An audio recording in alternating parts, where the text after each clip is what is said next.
talked last week, Dave, about college football, just the whole potential risk of teams, season being in jeopardy, some conference shutting down. You wanted to revisit this a little bit, I guess, and what was on your mind?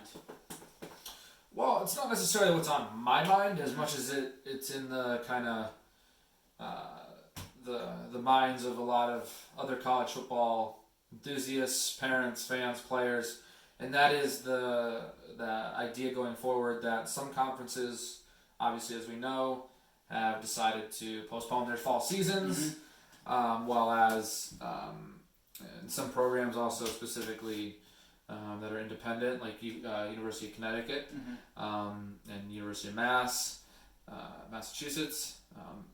But what struck me in the last few days was when the Big Ten and the Pac-12 made the announcement that they were going to also postpone the upcoming season. Justin Fields, the quarterback at Ohio State, ended up starting a petition, essentially requesting immediately to have the football season kind of revamped and reinstated. And a petition that had more than 200,000 signatures by 9 a.m. Monday morning. And this is just student athletes that have been signing this, or is it just general? Well, that I don't know, but he's the one who started it, and he's a pretty big advocate as far as the conference opinion should go. He's the star quarterback at one of the bigger universities. And there's another article attached to the one I'm staring at that talks about a lot of the parents almost starting to begin to side with the players, that it needs to come down to the players. And I'm putting it kind of lightly, but at the same time, I'm not screw the school, screw the business. It's about the health and the safety of the players. And if the players, as long as there's like NDAs involved and people are willing to sign things like we do on a normal basis for a lot of other things in society, if these players and these parents ultimately want them to play, I think there's a way to make that happen. And that's what Justin Fields, who's a player who has more say than I do, that's just my opinion. He believes that they can play. I know he has more incentive than obviously an average Joe like me, who doesn't have to look forward to the draft and signing a big deal in a couple of years. But taking a year off can really affect some of these guys. And so some of the guys who have 1 or 2 more years to prove themselves and seeing this as a potential waste year if they don't play are starting to become more vocal about not playing because they're going to see what it's going to do. So again, the campaign itself said that it's asking the Big Ten to allow its players and teams to make their own decisions rather than it be whether in a sense come from the people who are most at risk, not the people who are just sitting in their offices all day type thing. So, and I just was curious to see what your thoughts were on that and your thoughts on the petition, if you think it's if you think it's even worth trying, if you think it's a good base to see where do we stand, like what do you think on it? What do you take? So, I did hear about that in the news, Dave. I didn't read a lot into it, but you said Justin Fields did this petition, and it reminds me last week when we talked about this with Trevor Lawrence. Trevor Lawrence, the Clemson. We didn't do a petition. What's the hashtag that you said? It was we have to play, or we want to play? We want to play, I believe is what it was. And so basically it's, Trevor used social media to kind of bring about a statement. Right. Whereas Justin Fields decided to literally do, on paper, this is the support we have. Right. And it's college football. But yet at the same time you're seeing that, like in the pro leagues, you have stars. You have these big names. Not that Justin Fields I think was a huge name, but still Ohio State's is a big school. It's one of the major football programs in the country in general, and so any quarterback in that position has shoes that they can use to their advantage. It's very, and we'll get into this later, Dave, but the thing about college, and whether you're a student, whether you're an athlete, whatever capacity you are when you're at an institution like that in your late teens, early 20s, there's a general feeling that this is the best time of your life. Maybe, or one, at least it's one of the best times of your life. It's absolutely. It's a time obviously you're there to learn. It's a time you're there to work on your future. But nevertheless, you put a lot into those 4 years or 2 years, whatever time you spend in college. Right. You put a lot of stake into your those years, because it's gonna in a way defines you a little bit. It's a big part of your life. It does define. We only live so long, Dave. But 4 years, is a big is substantial, and so. And this comes back down to even the high school leagues too. It's like you're trying to get kids to do sports because it does a lot of things for them, a lot about their development, their character. It's keeping them from doing things they shouldn't be doing. But not to get too off track here, but it's like there's something about sports that drives a lot of passion for these individuals. And obviously, with COVID going on, there's sacrifice, there's safety, there's all these things about everybody just doing their part. But it's becoming a debate about where am I safest? Am I safer being on the field with my teammates?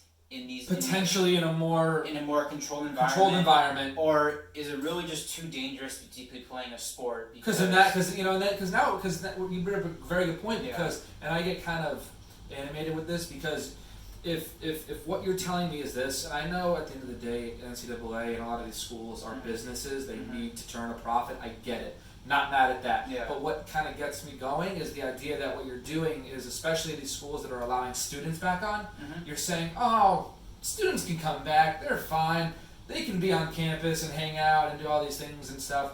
Granted, a lot of the classes at a lot of schools have gone online, which is good, but not all have. And at a school like UConn, where they just had move in, and they had up to 3,000 kids already move up back to campus, and that's the size of a lot of normal private schools. Yeah. So in the sense of like, oh, they can come back, but our athletes can't come back and play, and like I get the protection aspect of it. Yep. They're trying to protect, because it's liability, and what separates sometimes, and this is where it gets kind of where you separate people a lot, because when you do athlete versus student.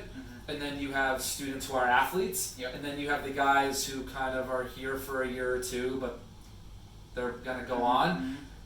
Everyone's on kind of a different page and on a different boat, but in the same ocean. Do you kind of see what I'm saying there? We're like, but that's why it kind of sucks, because then now not only do you have to think about, let me rephrase it, you now have to think about like a plan A, B, C, D, E.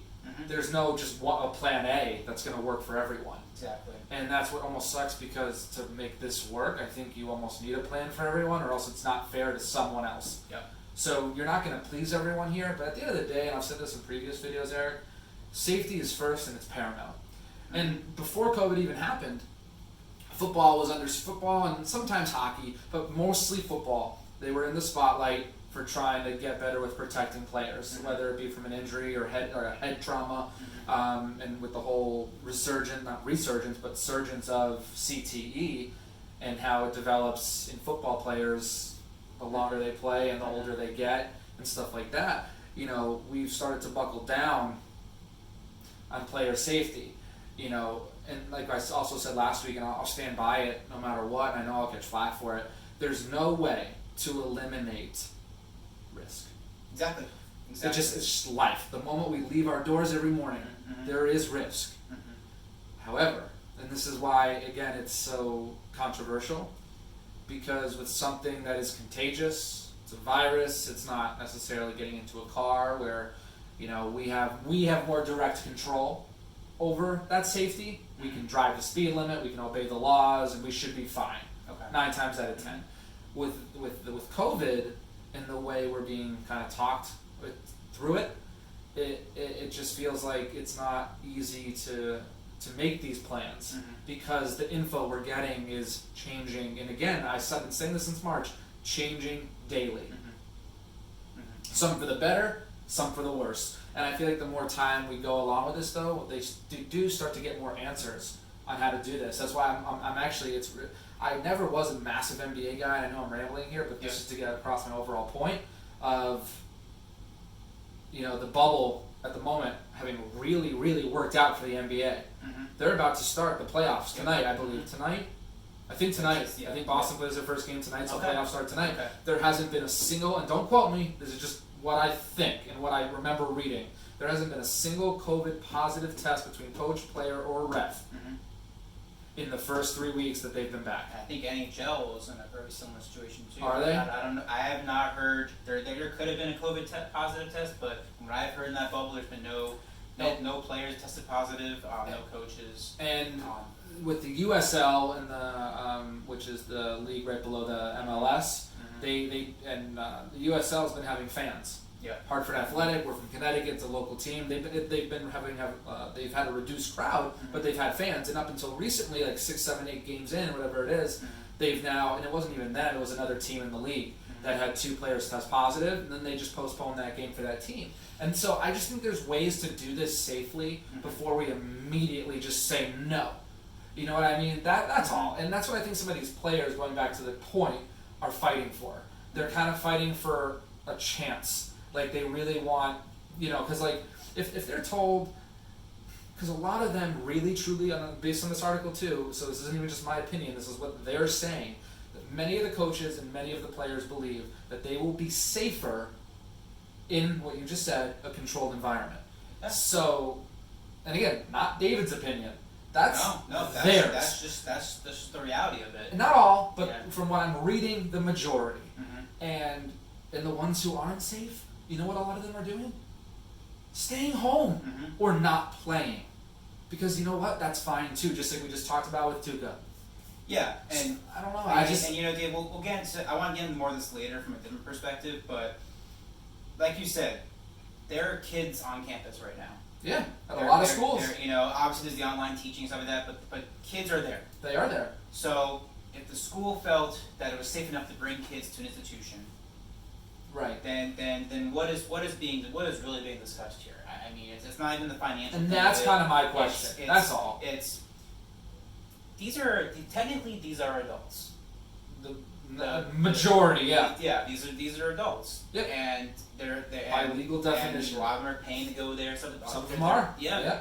The athletes obviously kind of get a free ride, but nevertheless. That's with tuition. Yeah, but these are kids that are coming out and saying, "I'm here. I chose to come here. Give me the opportunity." If you want to set protocols, right? That's why exactly. If you want to set some protocols I have to follow, fine. I agree. But Trevor Lawrence is at Clemson, Justin Fields at OSU, and obviously they're for education. But let's be honest, they're there to play football. Those particular guys, yes, because of their caliber. And most of the people on those teams, they're there to play football. And you're telling me that while the professional leagues have taken all these resources and they're creating a safe environment, you can't create a safe environment on a college football field. Right. I completely understand why they're frustrated, why they're fighting for this, why they're questioning it. Granted, I agree that there's not enough parity in college football. I think there's always the same teams that are always the top and right. So uneven. But I'm gonna defend them on this one because too, man. I agree. It's the fans want to watch them. Of course. The players want to play. There's clearly enough out there from the professional leagues to show this can be done. So far, yeah. So what's really going on